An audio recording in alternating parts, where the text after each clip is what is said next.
I don't know if you can see that from here or not.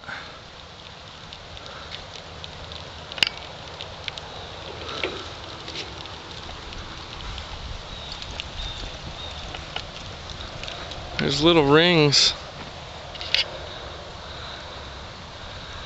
Dark rings growing in this grass.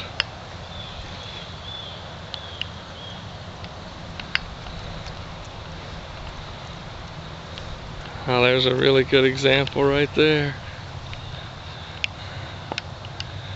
And they're full of mushrooms. Fairy ring mushrooms.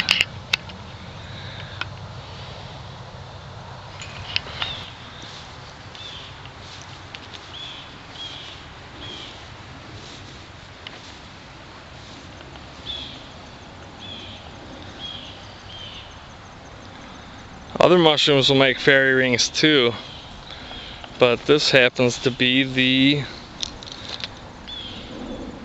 fairy ring mushroom.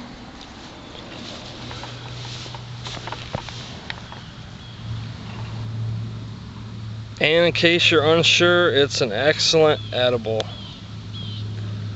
These dry very well and they rehydrate very well. You can use them in everything from cookies to scrambled eggs.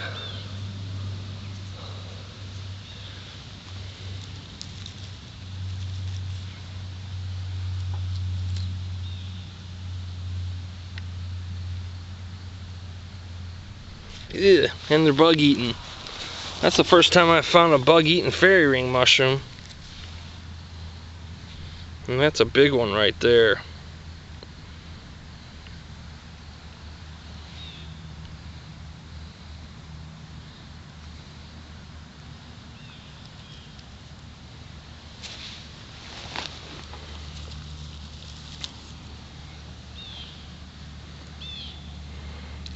These mushrooms will dry out in the summertime. They'll shrivel up and dry to a bone.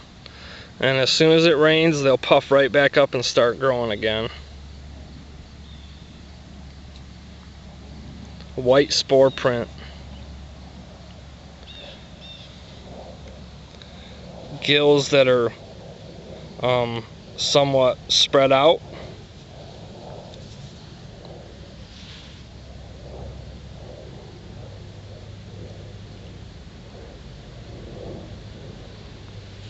And a very unique feature of this mushroom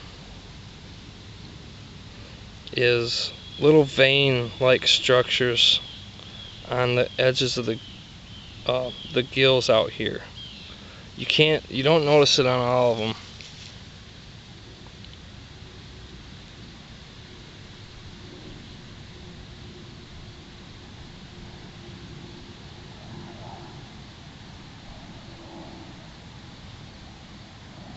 I'm trying to find a good example.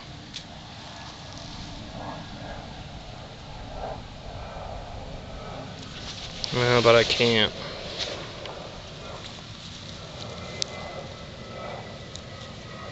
The stem is very fibrous on this mushroom. And it's a good idea to leave the stem in the ground if you can and only harvest the cap itself by just popping it off like that and leaving that sticking in the ground. Some people claim it'll regrow a new mushroom if you do that.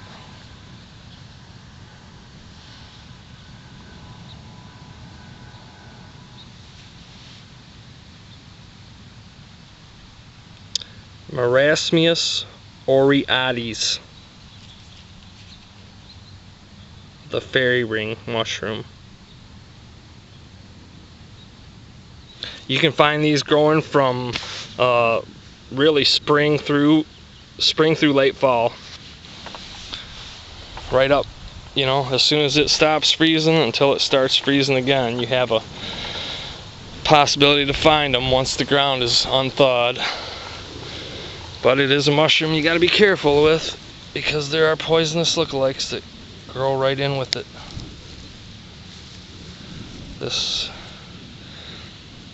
This is some variety of Lepiota, because it has a ring, and if I tried, I could get that ring. Let me sit you down for just a second.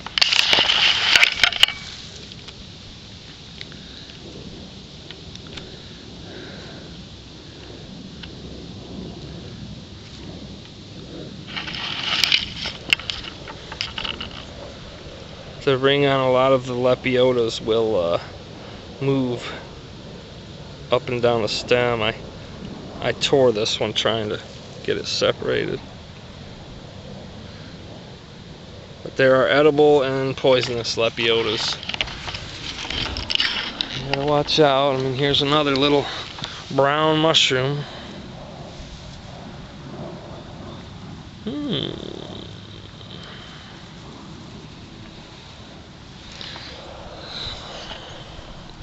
I really don't know about this one.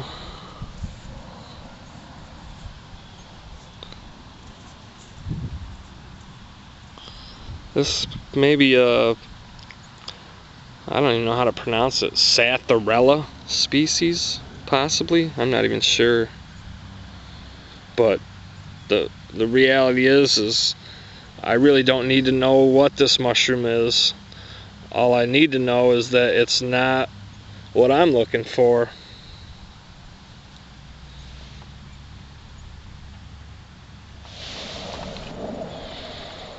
I thought that was pretty neat. I wanted to stop and show it to you guys real quick because this is really one of my favorite mushrooms. It's a very small mushroom, but it really is a great edible, and if you like dehydrating stuff, this mushroom is probably the best mushroom to dehydrate.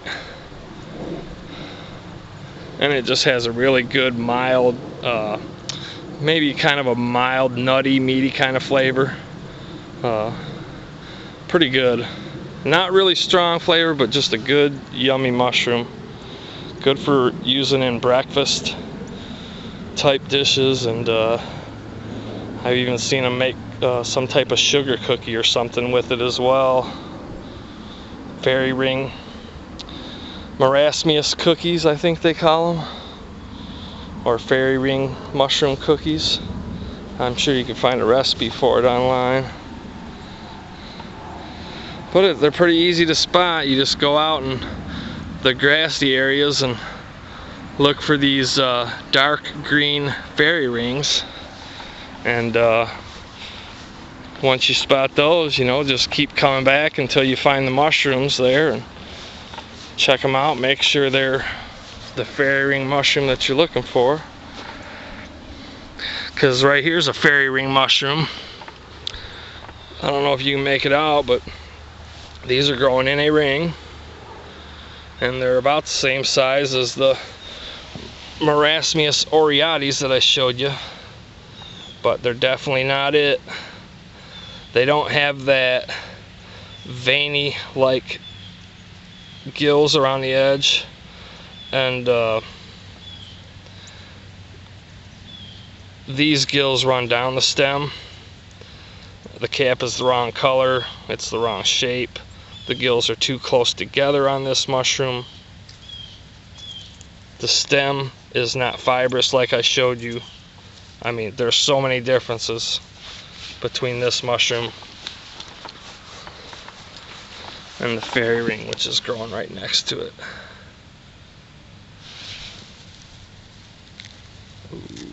Oops, didn't want to rip that out like that, but it happens.